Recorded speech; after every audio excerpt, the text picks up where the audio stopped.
नमस्कार, स्वागत है। जर्मनी में एक प्रसिद्ध दार्शनिक हुए फ्रेडरिक विलियम हीगल। उन्होंने कहा कि चाहे जीवन हो या इतिहास, सब विचारों का प्रवाह है।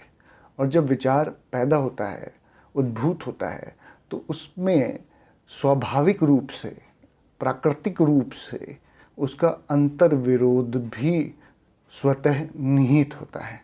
यानी दुनिया में कोई भी विचारधारा या अकीदा आए, उसमें मतभेद होना लाजिम है।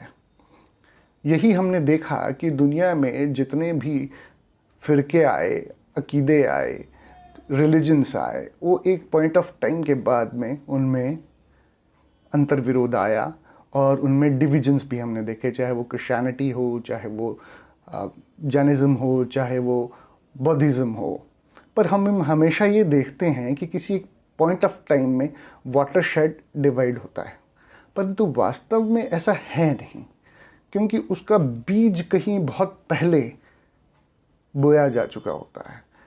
ऐसा इस्लाम में भी हुआ। इस्लाम में हम ये देखते हैं कि शिया और सुन्नी दो सेक्ट्स हैं, पर इनमें वास्तव रूप में डिवीजन की शुरुआत या वो रिफ्ट कहाँ बननी शुरू होती है, उसको आज हम एक्सप्लोर करते हैं। इस्लाम में दो सेक्ट्स हैं, शिया और सुन्नी। इनके बीच में अगर हम गौर से देखें तो रिलीजियस डिफरेंसेस से ज़्यादा पॉलिटिकल डिफरेंसेस रहे थे।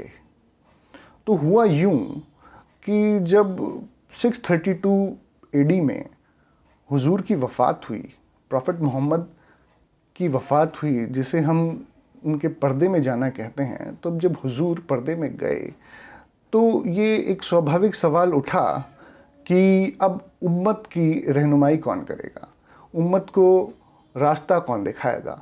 उम्मत से मतलब है, मुराद है कि वो लोग जो एक ईश्वर में बिलीव करते थे, जो होली कुरान में बिलीव करते थे, और जो ये मानते थे कि प्रॉफिट मोहम्मद आखिरी प्रॉफिट हैं। तो अब ये बात ये हुई कि उम्मत की रहनुमाई कौन करे। अब इसमें मुख्यतः दो नाम सामने आए। पहले थे हज़रत अली, दूसरे थे हज़रत अबू बकर।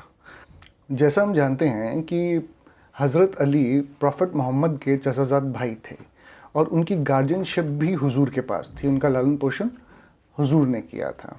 एक बार ऐसा ज़िक्र मिलता है कि एक मौके पे हुजूर ने हज़रत अली के लिए कहा था कि ये मौलानाओं के मौलाना हैं, और जैसे मूसा अलैहिस्सलाम के लिए हारून अलैहिस्सलाम थे, उसी तरह मेरे लिए अली हैं। मूसा अलैहिस्सलाम को क्रिश्चियनिटी और जुडाइज़म में प्रॉफिट मोसेस और हारून अलैहिस्सलाम को प्रॉफिट एरॉन के नाम से जाना जाता है। मूसा अलैहिस्सलाम के बाद हारून अलैहिस्सलाम अगले प्रॉफिट हुए थे। इसलिए ये माना गया कि प्रॉफिट ने हज़रत अली को अपना उत्तराधिकारी चुना है। एक मौके पर हुजूर ने हज़रत अबू बकर को अपनी अनुपस्थिति में नमाज पढ़ाने का अधिकार दिया था। तो ये भी कुछ लोगों का मानना था कि हुजूर ने अपना अगला उत्तराधिकारी हज़रत अबू बकर को बनाया है। बाद में जब सब लोग इकट्ठे हुए तो एक कंसेंसस बना कि सबसे बुज़ुर्ग व्यक्ति हज़रत अबू बकर हैं और वो हुजूर के करीबी भी थे, इसलिए उन्हें पहला खलीफा बनाया गया। परंतु 2 साल बाद 634 में उनकी भी वफ़ात हो गई। परंतु उन्होंने अपनी वफ़ात से पहले हज़रत उमर को अपना उत्तराधिकारी चुन लिया था।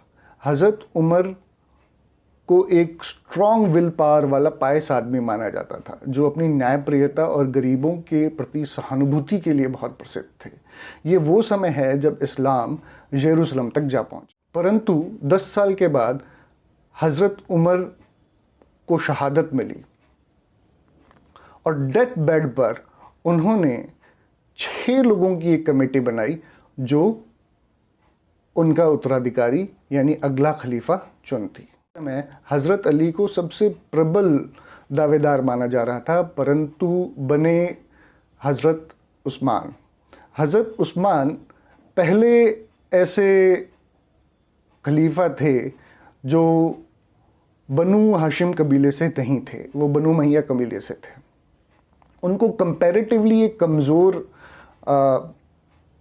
खलीफा माना जाता है और उनके ऊपर ये आरोप थे कि वो भाई भतीजावाज या नेपोटिज्म में शामिल थे, इसलिए उनके खिलाफ रिबल भी हुआ। फाइनली 656 में उनकी भी शहादत हो गई और अब हज़रत अली चौथे खलीफा बने।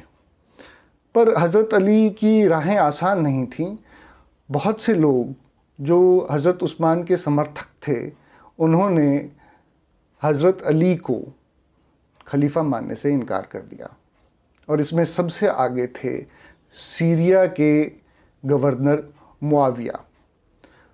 अब अंततः बहुत सारे डिस्कशंस और समझाइश के बाद भी जब बात न बनी तो एक अंतिम ऑप्शन युद्ध रह गया और हज़रत अली युद्ध के लिए आगे बढ़े और युद्ध हुआ सिफिन्स का। सिफिन्स के युद्ध में ये कहा जाता है कि हज़रत अली लगभग जीत गए थे, पर मुआविया की सेना ने अपने नश्तरों और ढालों पर कुरान की आयतें लगा ली, तो ये मामला आर्बिट्रेशन में गया और आर्बिट्रेशन में ये तय हुआ कि दोनों लोग अपने अपने दावे छोड़ दें। हज़रत अली ने अपना दावा छोड़ दिया, पर उनके साथ धोखा हुआ क्योंकि मुआविया ने अपना दावा नहीं छोड़ा। तो यहाँ एक और समस्या उत्पन्न हुई कि हज़रत अली के कुछ समर्थक जो आर्बिट्रेशन के विरोधी थे, उन्होंने विरोध कर दिया, विद्रोह कर दिया और हज़रत अली को उनके खिलाफ कार्रवाई करनी पड़ी, जो बैटल ऑफ नरवाल के नाम से जानी जाती है। फाइनली टर्मोइल का टाइम चलता रहा और अंततः 661 में हज़रत अली की भी शहादत हो गई। और ऐसी जानकारियां जानने के लिए जुड़े रहे हमारे साथ। धन्यवाद।